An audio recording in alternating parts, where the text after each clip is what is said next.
Hello बच्चों, class 11th, ठीक है। क्लास 11th में अपन ने टॉपिक करा था VSEPR। VSEPR मैंने आपको पूरा बता दिया था।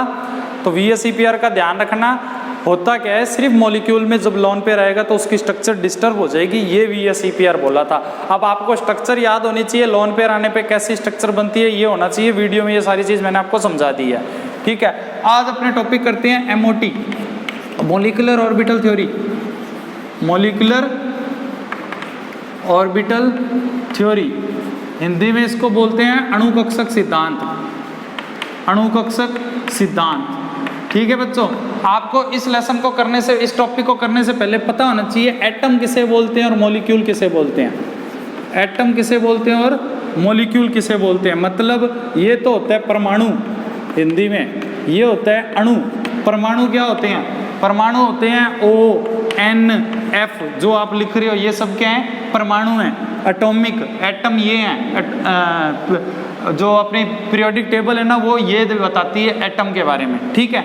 और अगर मैं इसकी जगह लिख दूं H2, O2, N2, F2, ये हमारे क्या कहलाते हैं? मॉलिक्यूल कहलाते हैं, अणु कहलाते हैं। इस टॉपिक में आप ये पढ़ोगे कि ये बनते कैसे हैं, ये बनते कैसे हैं, ठीक है। अब इसके बनने के लिए देखो, आपको सबसे पहले बेसिक चीज बता रहा हूं। मान लो मैं कह रहा हूं O2 कैसे बनता है बताओ, तो आप ऑक्सीजन का तो क्या बताते हो? इलेक्ट्रॉन कॉन्फ़िगरेशन बताते हो कि सर ऑक्सीजन 8 पे आता है, इलेक्ट्रॉन कॉन्फ़िगरेशन हम ऐसे लिखते हैं 1s2 2s2 2p4 लिखते हैं। बट यहां पर क्या होगा? O2 में क्या होगा? तो O2 में देखो टोटल इलेक्ट्रॉन कितने हो गए? 16।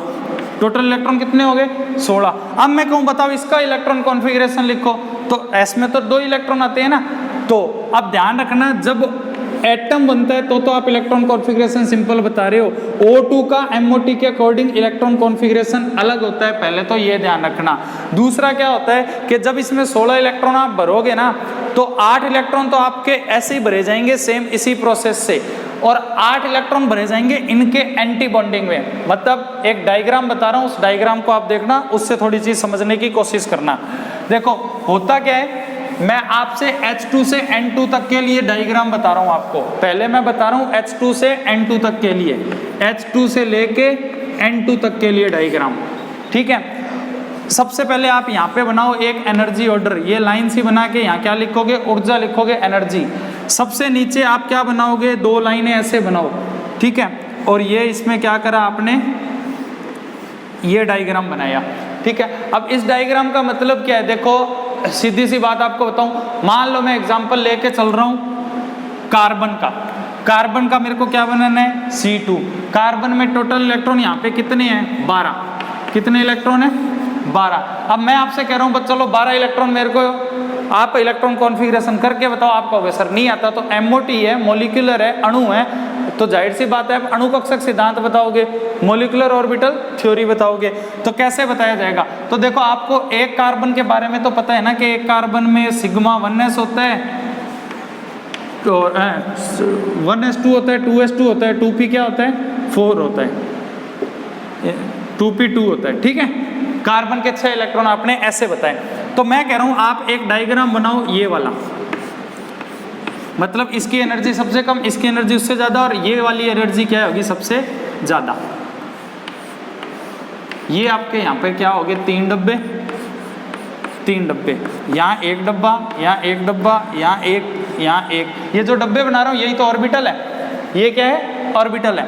अब सुनो होगा क्या, मान लो एक कार्बन एटम ये रहा, एक कार्बन एटम ये रहा, परमाणु ये रहा, एक परमाणु ये रहा। इस परमाणु के अंदर क्या करना है? आपको इलेक्ट्रॉन विन्यास लिखना है। आप क्या लिखोगे? 1s, फिर 2s और फिर 2p। और आपने अभी इलेक्ट्रॉन डाले हैं। 1s में कितने इलेक्ट्रॉन? 2 इलेक्ट्रॉन। 2s में कितने इलेक्ट्रॉन? 2 इलेक्ट्रॉन। 2p में कितने इलेक्ट्रॉन? 2 इलेक्ट्रॉन। हुंड के रूल से 2 इलेक्ट्रॉन डाल दो, हो गया इलेक्ट्रॉन विन्यास। इस साइड के अंदर तो जो आपने पिछला पढ़ा है वही हो गया, इस साइड भी जो आपने पिछला पढ़ा है वो हो जाएगा। सिग्मा 1s, इसको बोलते हैं सिग्मा 2s, इसको बोलते हैं 2p। तो 1s में कार्बन के 2 इलेक्ट्रॉन, इस कार्बन के 2 इलेक्ट्रॉन, इसके 2 इलेक्ट्रॉन, टोटल 6 इलेक्ट्रॉन यहाँ आ गए और 6 इलेक्ट्रॉन ही यहाँ हो गए। सिंपल सी बात है, 6 इलेक्ट्रॉन आपने क्या करिए? बता दिए, ठीक है। अब देखो 6 इलेक्ट्रॉन आपने बताए, ये एक परमाणु है, ये एक परमाणु है, ये एक C है, ये एक C है, इन दोनों से मिलके यहाँ क्या बनेगा, C2 बनेगा। तो इससे जिसकी कम एनर्जी होती है वो कहलाते हैं बंदी कक्षक, बॉन्डिंग ऑर्बिटल। बॉन्डिंग ऑर्बिटल को इंग्लिश में लिखेंगे BO से, ठीक है ना। और यहाँ पे आप क्या लिखोगे, एक डब्बा बनाओगे, ऐसे ही एक डब्बा यहाँ बनाओगे, बट इन दो से मिलके जो बॉन्डिंग ऑर्बिटल मिलेगा उसको बोलते हैं सिग्मा 1s, और इसको बोलेंगे anti bonding, sigma star 1s। Anti bonding विपरीत बंदी को मैं लिखूंगा ABMO से, एंटी बॉन्डिंग मॉलिक्यूलर ऑर्बिटल, विपरीत बंदी अणु कक्षक। ये होता है बॉन्डिंग ऑर्बिटल, बंदी कक्षक, ठीक है। ऐसे ही इनके एक एक डब्बे यहाँ बनाऊंगा, ऐसे ही इनके 3 डब्बे हैं, देखो 3 इधर हैं, 3 इधर हैं, बट मैं इधर क्या करूंगा, 2 बनाऊंगा, एक की एनर्जी और कम करूंगा, एक यहाँ बनाऊंगा। ऐसे ही मैं इनकी एनर्जी ज्यादा करूंगा, 2 यहाँ बनाऊंगा और एक यहाँ बनाऊंगा। ये इनको बोलते क्या है, इसको बोलते हैं सिग्मा 1s, इसको बोलते हैं सिग्मा स्टार 1s, अगले को बोलते हैं सिग्मा 2s, इसको बोलते हैं सिग्मा स्टार 2s। इसको क्या बोलते हैं, देखो 2p के अंदर 2px 2py 2pz होता है, तो ये वाला होता है पाई 2px और ये होता है पाई 2py और ये होता है आपका सिग्मा 2pz।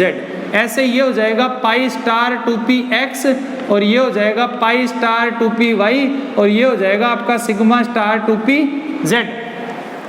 ठीक है बच्चों, वीडियो को स्लो करके आराम से इसको 2 बार 3 बार अच्छे से देखना, समझ जाना। ये MOT इतनी अच्छी चीज है।